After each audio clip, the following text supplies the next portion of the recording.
Alors, les soins coréens, t'en penses quoi? Alors, t'as déjà essayé les soins coréens? J'ai entendu dire que les soins coréens, c'était vraiment super. Tu me recommandes? Ce sont des questions que je reçois beaucoup ces quelques dernières années par mon entourage qui me considère comme leur experte des soins du visage ou du skincare. Et quand il m'est posé cette question, je vois que la personne en face de moi a toujours les yeux qui brillent en attendant de ma part une réponse telle que ce que l'on voit beaucoup sur les réseaux sociaux, telle que depuis que j'utilise les soins coréens, ma peau a été transformée.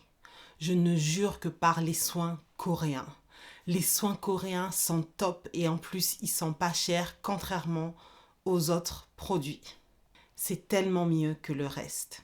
Comme vous vous en doutez avec le titre de cette vidéo, ce n'est pas la réponse que je leur apporte. Pour ma part, les soins coréens dans leur ensemble ne m'impressionnent pas et je vais vous dire pourquoi dans cette vidéo.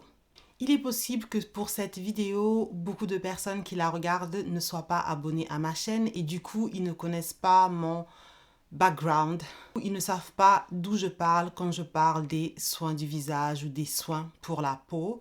Je commence par dire que je n'ai pas découvert cet univers avec les réseaux sociaux ou avec YouTube. Ça fait déjà 30 ans que je m'y intéresse et j'ai commencé à 12 ans car j'ai eu de l'acné assez fort en tant qu'adolescente. Et c'est à partir de ce moment que je me suis intéressée aux soins du visage, que j'ai essayé de comprendre quoi faire pour ma peau. Car à cette époque, les dermatos que j'ai vus ne m'ont pas vraiment aidée. Pas du tout même, malheureusement. Bien sûr, à 12 ans, je ne savais pas ce que je faisais, donc j'ai fait beaucoup d'erreurs. Mais au bout de 30 ans de tests, à lire des études sur les ingrédients utilisés dans la cosmétologie, à écouter des dermatologues, à écouter des chimistes en cosmétologie, à tester des produits, à écrire un blog, à avoir une chaîne YouTube sur le sujet, à écouter mon entourage et leur retour sur les soins qu'ils utilisent, ainsi que mes abonnés. Je dois dire qu'au bout de 30 ans, j'ai acquis une connaissance qui est certainement supérieure à celle d'un consommateur classique des soins du visage. Et par conséquent, dans mon entourage, j'ai acquis le titre non officiel de l'experte des soins du visage. Je précise aussi que j'ai beaucoup voyagé, que j'aime beaucoup voyager, que j'ai aussi vécu à l'étranger et qu'à chaque fois que je suis dans un autre pays, parce que cet univers des soins du visage m'intéresse vraiment, je prends toujours le temps d'être au courant sur le marché des soins du visage dans le pays dans lequel je me trouve. Je me renseigne sur les marques, je me renseigne sur les routines classiques utilisées dans ces pays. Donc ma perspective n'est pas limitée à ce qui se passe en France. Et d'ailleurs dans mes vidéos, pour celles qui me regardent régulièrement, vous savez que je parle très souvent de marques qui viennent des quatre coins du monde. Donc en fait, l'acné terrible que j'ai commencé à avoir à 12 ans et qui a continué et qui est toujours un petit peu là si je ne fais pas attention, m'a incité à m'intéresser aux soins du visage de façon assez sérieuse et ça perdure. Jusqu'à présent, à 42 ans, c'est toujours un sujet qui m'intéresse énormément. Mais du coup, pendant toutes ces années, j'ai suivi des tendances, j'ai cru des tendances, j'ai cru les pubs à la télé, j'ai cru des experts que je pouvais lire dans les magazines beauté, dans les blogs. Et j'ai bien compris que entre ce que nous dit et la réalité, il peut y avoir et il y a très souvent une différence. Donc je pense que je suis devenue un peu imperméable aux campagnes marketing, aux produits miracles, aux avis qui ne sont pas vraiment honnêtes. Non pas parce que je suis plus intelligente, mais parce que je me suis déjà fait avoir assez souvent. Lorsque j'étais plus jeune, donc j'ai appris de mes erreurs et de plus, j'ai maintenant des connaissances que je n'avais pas avant, ce qui facilite le fait de ne pas suivre les yeux fermés ou les yeux ouverts toutes les tendances qu'il peut y avoir, ainsi que les produits miracles, les ingrédients miracles. Si vous suivez ma chaîne, vous savez de quoi je parle. j'adore les soins du visage, ça peut apporter beaucoup à votre peau, mais en même temps, je n'essaie pas non plus de vous vendre du rêve sur cette chaîne, j'essaie quand même de rester réaliste sur les résultats que vous pouvez avoir et sur le type de produit que l'on peut trouver sur le marché. C'est il y a à peu près 10 ans déjà que la tendance des soins coréens a commencé à être plus connue dans l'Occident. Je parle surtout des États-Unis, du Canada, de l'Europe. Et à cette époque, l'engouement vient de ce que l'on appelle en anglais The 10-Step Korean Skincare Routine, qui consisterait à utiliser 10 étapes dans votre routine soins du visage. Alors le terme 10 a été assez exagéré du côté de l'Occident, probablement pour faire plus de buzz, et a été plutôt utilisé comme un slogan marketing. Mais il est vrai que le fait de superposer des couches de produits est un élément qui peut être important dans les soins du visage coréen. Il y a à peu près 10 ans, il y avait déjà une petite communauté de personnes créant du contenu sur Internet, sur des blogs, sur YouTube, qui s'intéressaient aux soins du visage, qui discutaient des soins du visage. J'en fais partie avec ma petite chaîne et mon ancien petit blog. Et petit à petit, les soins coréens ont commencé à être intégrés parmi les produits discutés. Pour ma part, avant que les soins coréens attirent mon attention, il y a à peu près 10 ans, j'avais déjà un peu de connaissances au niveau des soins japonais grâce aux marques Shiseido, SK2, DHC, Sensai ou Kanebo. Pour ma part, lorsque petit à petit les soins coréens ont commencé à prendre de l'ampleur, je regardais de loin, mais je ne pouvais pas utiliser les produits discutés parce qu'à chaque fois qu'un produit me semblait intéressant, je me rendais rapidement compte qu'il contenait du parfum ou des huiles essentielles. Et à cette époque, j'essayais de réduire le plus possible les parfums et les huiles essentielles de mes produits soins visage car j'ai une peau sensible qui a du mal avec ce type d'ingrédients. Pendant que cette tendance de soins coréens doucement mais sûrement faisait son petit chemin, il y a eu la grande tendance de ces dernières années qui, elle, a tout ravagé sur son passage et il s'agit de la marque The Ordinary qui est une marque canadienne. À elle seule, pour toutes celles qui s'y connaissent un peu dans les soins du visage et qui ont vu le changement ces dernières années, l'impact de The Ordinary ne peut être ignoré. Leur succès a vraiment impacté le marché des soins du visage et beaucoup de marques, de nouvelles marques qui se sont créées ou des marques qui étaient déjà bien installées ont suivi les tendances que la marque The Ordinary lançait et qui étaient à chaque fois très populaires et très suivies. Et parmi ces nombreuses tendances, il y a la tendance du sans parfum qui a été poussée par cette marque, mais aussi par les gros créateurs de contenu, par les dermatologues qui commençaient à prendre de l'ampleur sur Internet pendant la même période. Et ici, je vais mentionner une dermato en particulier. Il s'agit de la dermatologue américaine Dr. Dre.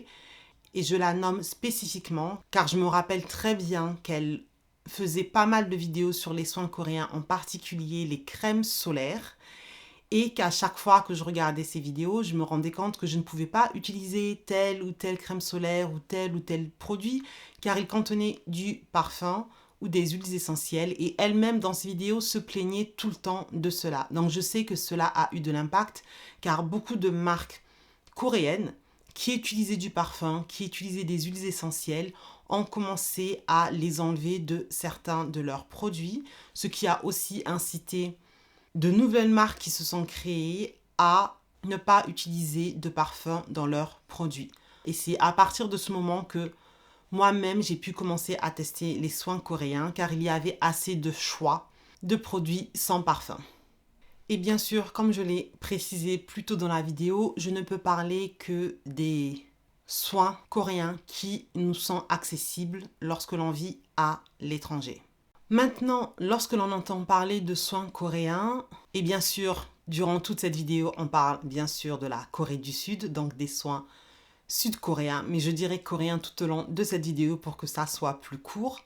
En général, le terme est lancé comme ça de façon assez vague, sans plus de spécificité, alors que on parle des produits soins du visage, mais concernant tout un pays, comme si le type de produit qu'ils avaient était uniforme, mais ça n'est pas le cas.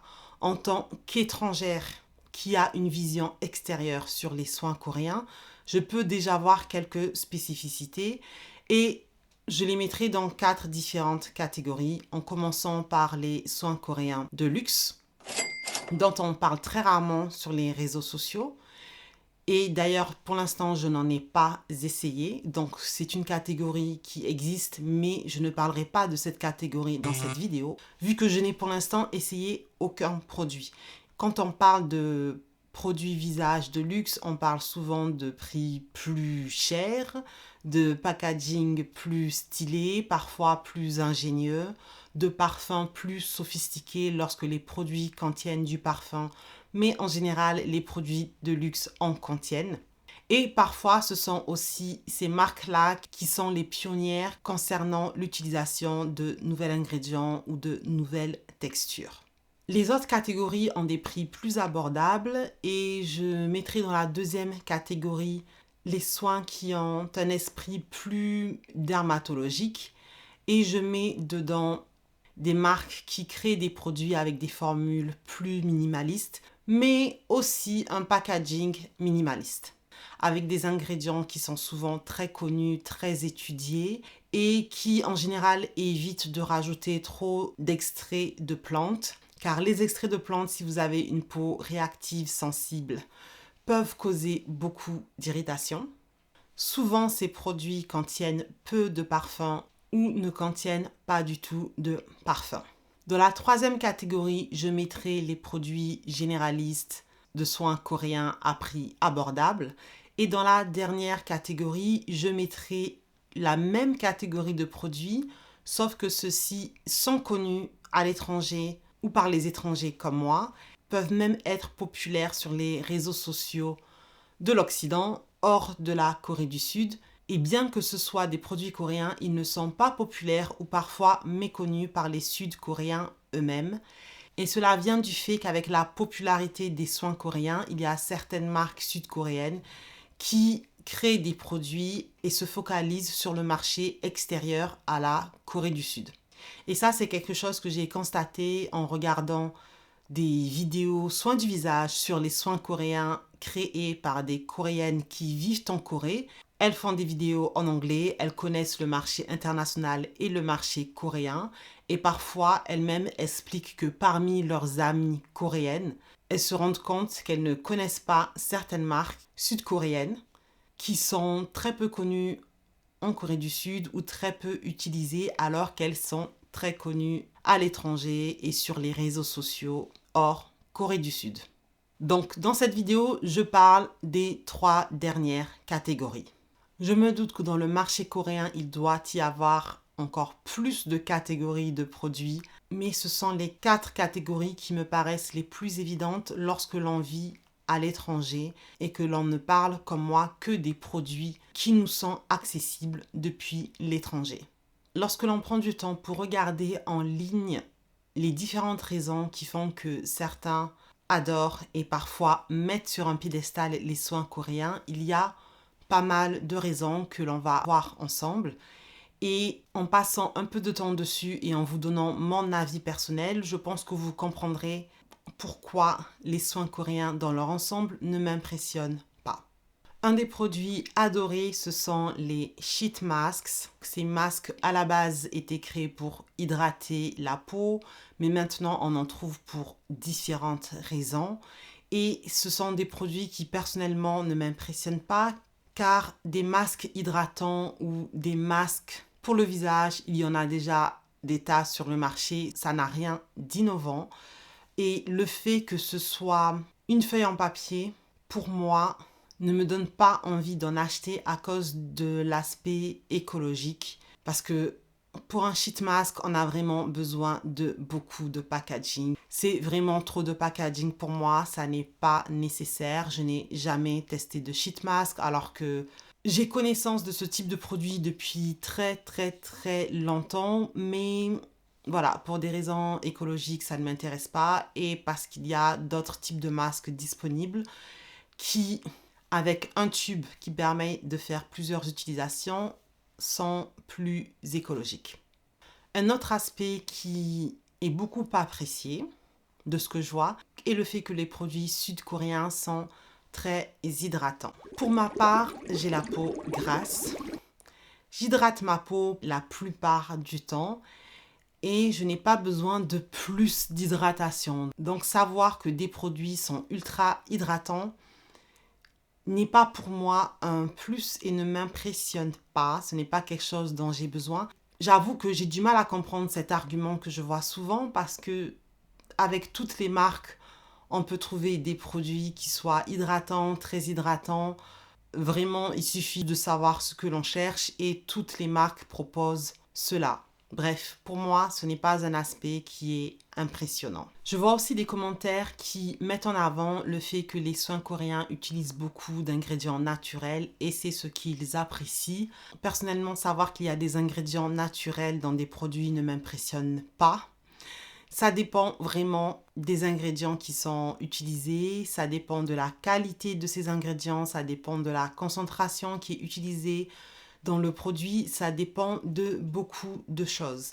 Et sachant que j'ai une peau très sensible, je fais très attention aux ingrédients naturels qui malheureusement, lorsqu'il s'agit de marques qui se disent naturelles, sont parfois utilisés de façon exagérée ou en quantité extrême pour ma peau et cela peut me causer des irritations, des allergies, de la sensibilité. Donc, ce n'est pas un argument qui m'intéresse et ça n'est pas non plus spécifique aux soins coréens. Si l'on se concentre juste sur les marques françaises, il y a beaucoup de marques qui contiennent des ingrédients naturels et vu que je les ai testés par le passé, c'est comme ça que je sais que les ingrédients naturels ne sont pas forcément bons, en tout cas pas pour toutes les peaux. L'autre inconvénient avec des produits qui utilisent vraiment des ingrédients naturels est le fait que la qualité est importante, mais on ne peut pas la deviner avant d'acheter le produit.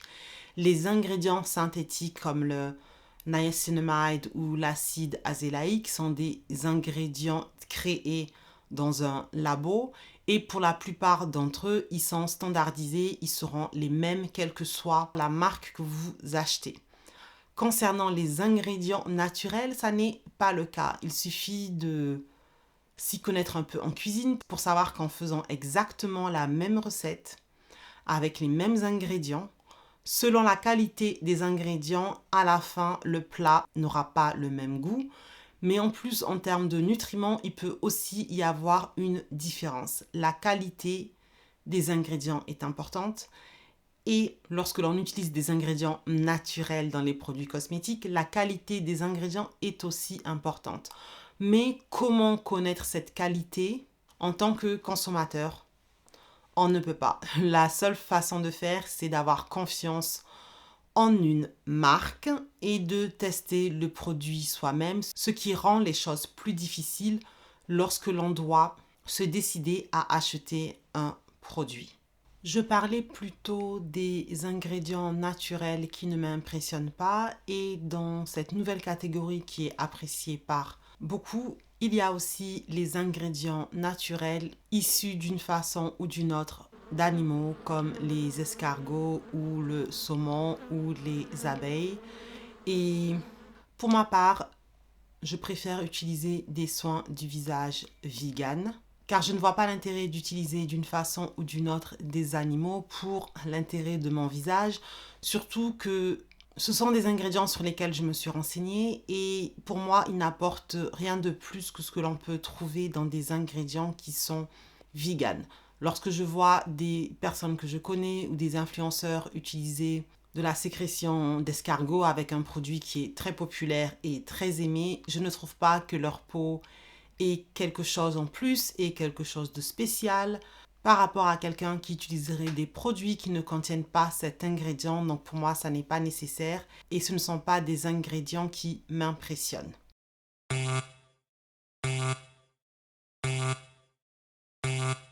on continue avec les éléments qui personnellement ne m'impressionnent pas mais qui semblent être beaucoup appréciés. Et là, je vais parler du fait qu'il est souvent dit que les soins coréens sont innovants, les plus innovants à différents niveaux, au niveau des textures, au niveau de nouvelles marques, au niveau du lancement de nouveaux produits.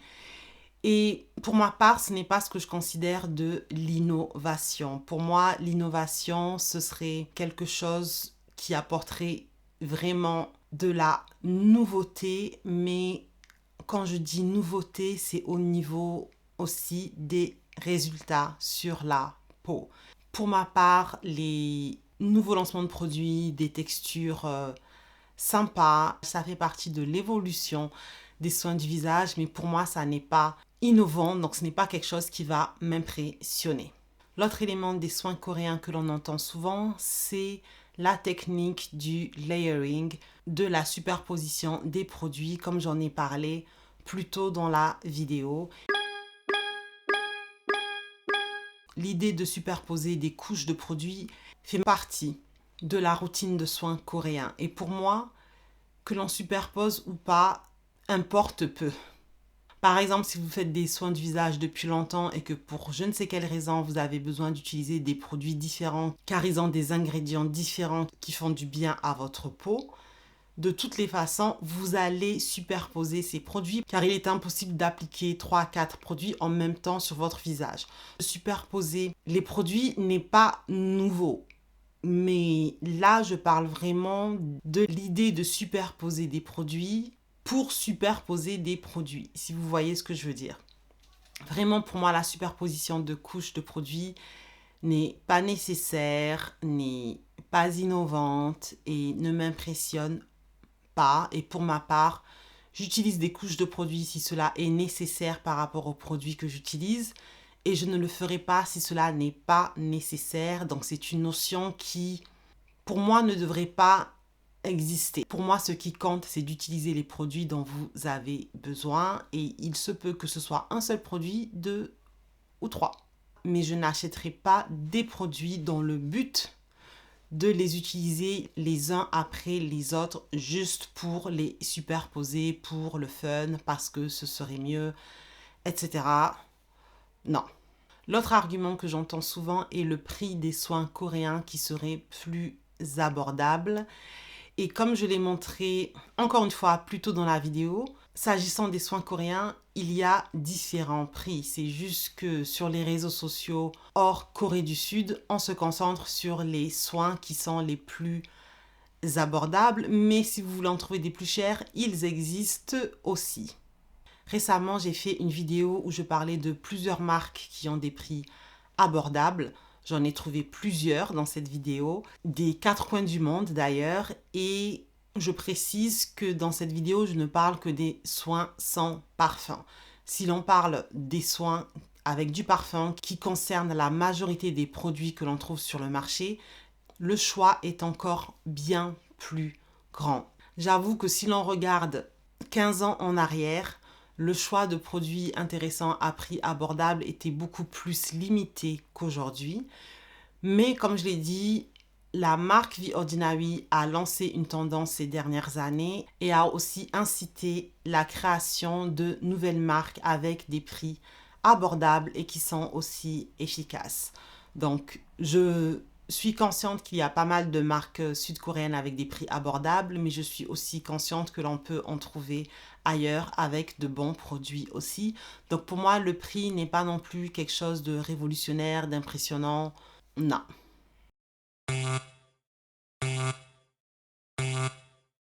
On ne va pas finir sur de la négativité car il y a bien sûr des choses que j'apprécie ou qui m'intéressent particulièrement au niveau des soins coréens et je vais commencer par les huiles démaquillantes. Ce sont des produits intéressants pour enlever en douceur votre maquillage, surtout lorsque vous portez un maquillage qui est assez lourd. J'en utilise depuis très longtemps. J'ai commencé avec la marque américaine Origins il y a plus de 10 ans, puis avec la marque Caudalie, il y a presque 10 ans aussi, je crois, qu'ils ont créé leur huile démaquillante et probablement qu'ils étaient inspirés des marques japonaises ou coréenne et clairement, spécifiquement ces quelques dernières années, c'est l'engouement pour les marques coréennes qui a incité de nouvelles marques à créer elles aussi leurs huiles démaquillantes.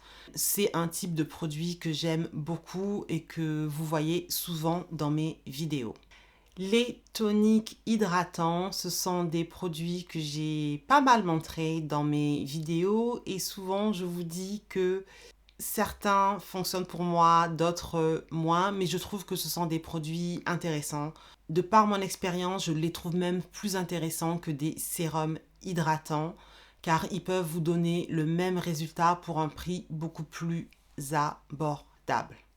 Je les ai découverts il y a plus de 10 ans déjà avec le tonique hydratant au thé blanc, de nouveau avec la marque américaine Origins, qui, comme je l'ai dit plus tôt, s'inspirait déjà du skincare asiatique, qu'il soit coréen ou japonais.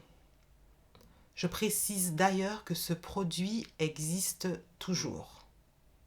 Pour ma part, ce n'est pas un type de produit que je vais utiliser tous les jours car sinon cela donne trop d'hydratation pour ma peau. Par contre, les jours où je fais des masques ou les jours où ma peau, je ne sais pour quelle raison, est un peu tiraillée, je vais utiliser un tonique hydratant. Donc c'est un type de produit que j'apprécie et j'aime le fait que plus de marques hors Corée du Sud en fassent. Les ingrédients fermentés est un élément de la routine sud-coréenne que je trouve intéressant. Il y a beaucoup d'ingrédients fermentés. Pour ma part, j'en ai testé plusieurs, mais celui qui m'a impressionné, c'est le Galactomyces que l'on retrouve dans la marque japonaise SK2, mais aussi dans beaucoup de marques sud-coréennes. Pour ma part, je l'ai testé avec la marque SK2 et c'est un ingrédient que ma peau adore. Cela me donne un résultat d'exfoliation sans les inconvénients, sans les irritations que l'on peut avoir lorsque l'on a une peau sensible et que l'on essaie d'exfolier sa peau plusieurs fois par semaine. Le petit hic qu'il peut y avoir avec ce type d'ingrédients, c'est que comme ce sont des ingrédients naturels, comme je l'ai dit plus tôt, la qualité est aussi importante, donc il faut faire confiance en une marque pour espérer avoir la meilleure qualité. Mais j'ai mis ce type d'ingrédients à part, des ingrédients naturels classiques, car c'est vraiment spécifique aux soins coréens asiatiques. Les ingrédients fermentés, ce ne sont pas des ingrédients que l'on voyait avant dans les soins du visage hors Asie, et je les trouve intéressants lorsque le produit est bien formulé. Parmi ces ingrédients naturels très spécifiques, il y en a un autre qui m'intéresse et il s'agit du Red Ginseng, du ginseng rouge, dont j'ai beaucoup entendu parler de façon positive. Mais comme il s'agit d'un ingrédient naturel, j'aimerais tester cet ingrédient avec une marque de confiance. Donc d'ailleurs, dites-moi en commentaire si vous avez déjà testé cet ingrédient dans des soins coréens. Dites-moi votre retour. Précisez aussi avec quelle marque et quel produit vous l'avez utilisé. Je trouve que parmi la grande liste d'ingrédients naturels, c'est un ingrédient qui semble pour moi plus intéressant que d'autres. Donc c'est celui que j'aimerais tester dans le futur. Si je le fais, je vous donnerai bien sûr mon retour sur cet ingrédient. Un autre élément que je trouve intéressant dans les soins coréens est la présence d'ingrédients apaisants tels que le Centellia asiatica et j'aime particulièrement le fait que ça soit mis en avant. Maintenant, des ingrédients apaisants, il en a toujours existé. Ce sont des ingrédients auxquels je fais attention. En tout cas, ces dernières années et avec les produits qui nous sont disponibles depuis l'étranger, il y a une attention particulière qui est portée et que l'on retrouve plus qu'avant dans les soins occidentaux. Et ça, c'est quelque chose que j'apprécie, surtout que j'ai la peau sensible.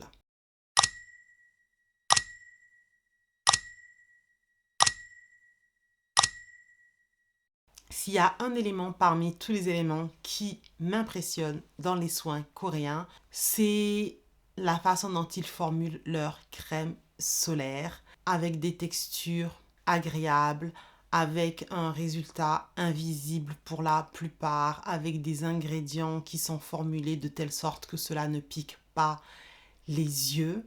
et l'engouement que les consommateurs européens ont eu ces dernières années pour les crèmes solaires coréennes ont poussé les marques européennes à faire mieux. Malgré tout, ils en sont encore loin, bien que je dois dire que la marque française SVR m'impressionne. J'ai fait plusieurs vidéos sur leurs crèmes solaires, mais les autres marques essaient encore de rattraper et j'aime voir cette compétition positive. Côté américain, la compétition n'est pas là parce que les marques américaines sont limitées avec les ingrédients qu'elles ont le droit d'utiliser dans les crèmes solaires, ce qui n'est pas le cas de l'Europe.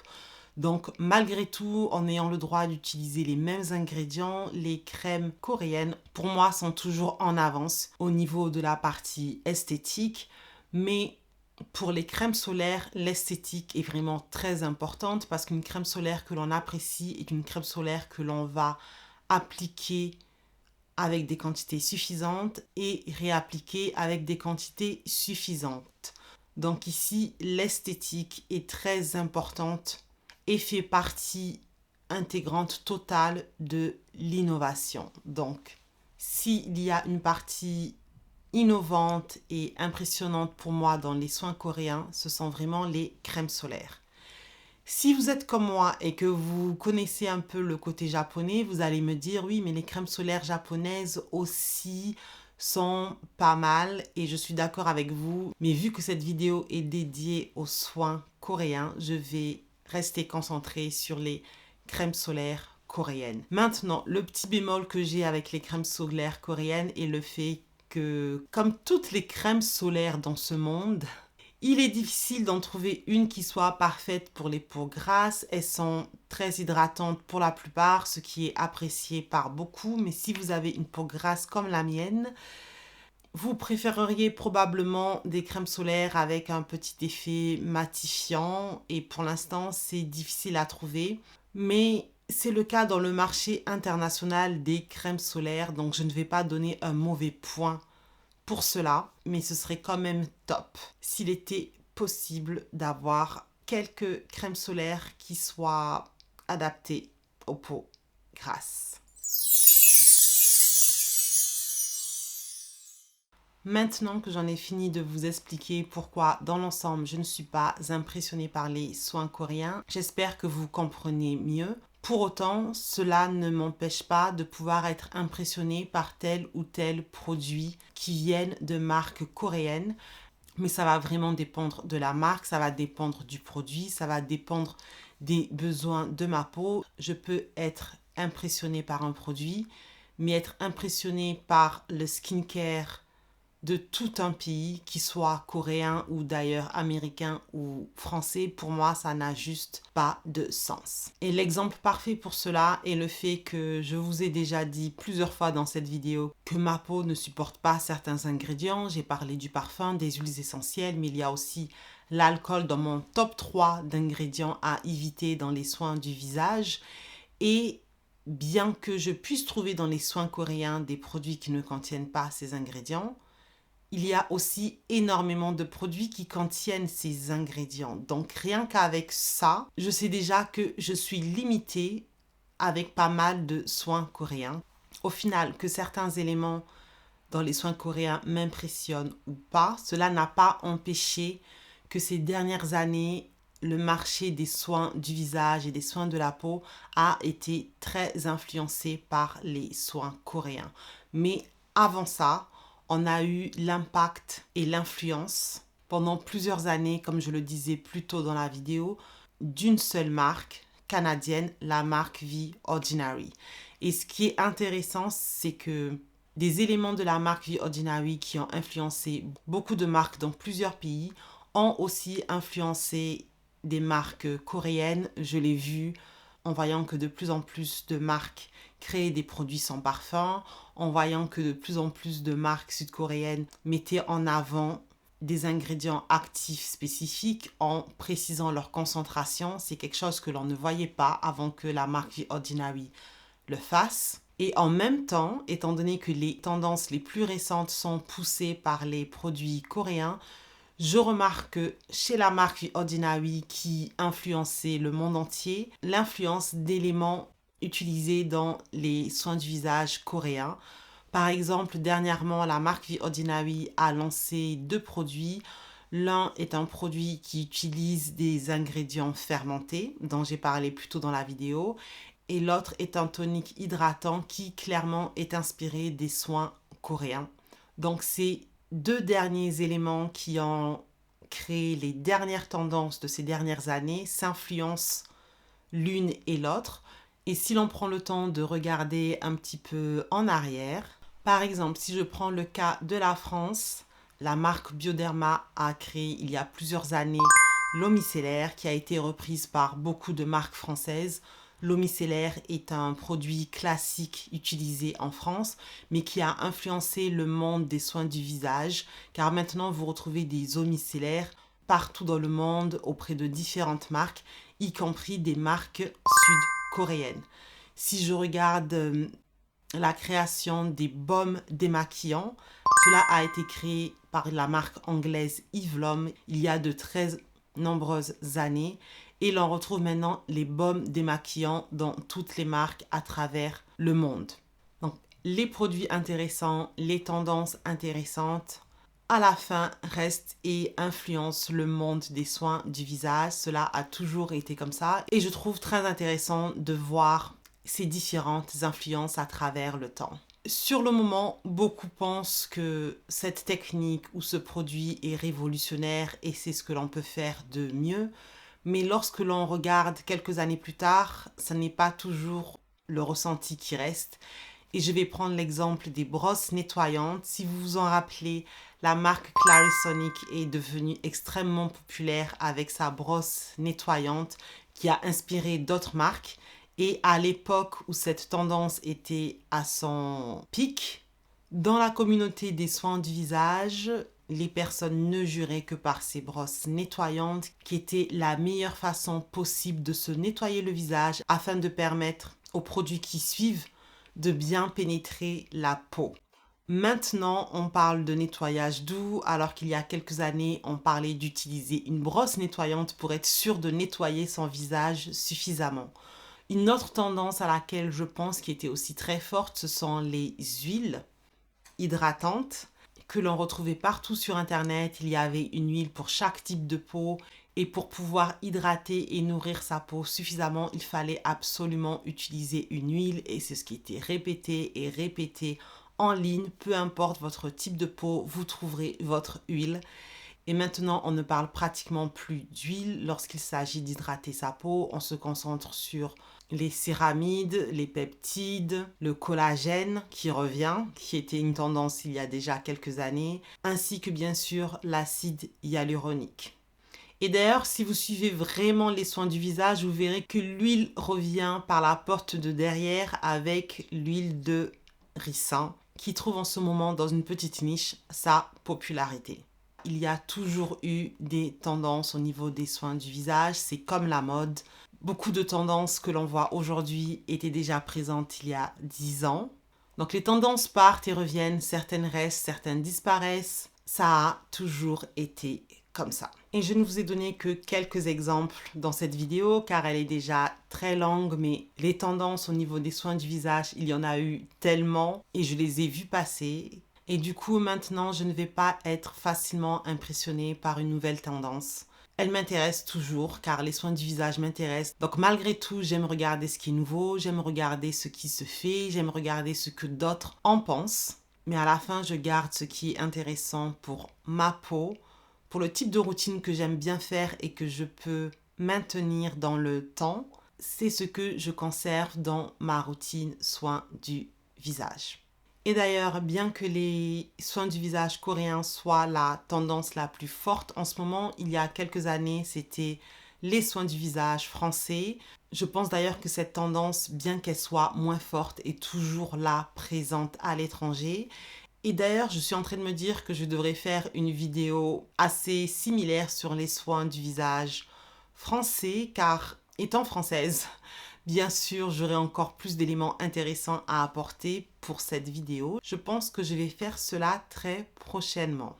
Cette vidéo a été longue, mais ça faisait longtemps que je voulais la faire en y incluant tous les éléments qui me semblaient importants. J'espère qu'elle vous plaira. N'hésitez surtout pas à laisser des commentaires dans la zone commentaires. J'y réponds toujours. Si vous avez des questions, posez-les bien sûr. Merci d'avoir regardé la vidéo jusqu'au bout. Bye bye!